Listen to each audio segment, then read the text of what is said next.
always a price to put on that property. There is always a price point that someone will be willing to pay for that property. And maybe depending on location, you may have people that property may be very desirable, even if it's not in good condition, because of the location, the school district, different things like that that cause people to want to live in a certain area.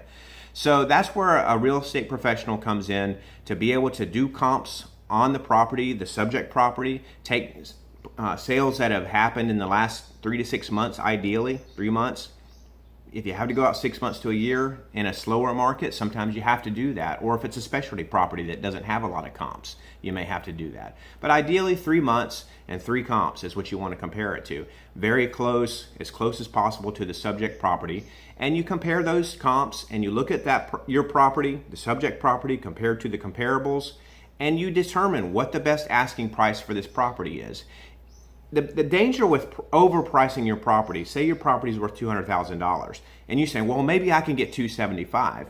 The thing you have to be careful about in that situation is that oftentimes when people are searching, or maybe someone has a realtor looking for them, and they've said, I want to spend this amount of money on a property. Hopefully someone is going to look a little bit outside of their parameters. So if you're looking to spend $200,000 on a property, you may make it $225,000, $250,000. But if you, as the seller, have said, well, I want to try to get as much as possible, and I'm going to price this property like at $275,000, and maybe somebody will come along and pay me $275,000 for it. Or if they don't, I can work down from there. Well, the problem with that is the seller may never even see your property because of the way it's the criteria that it's listed under. If it's priced way outside of their search parameters, that property may never come up on their radar, and they may never even have a chance to offer you a lower price on that property. So that's another consideration when pricing properties.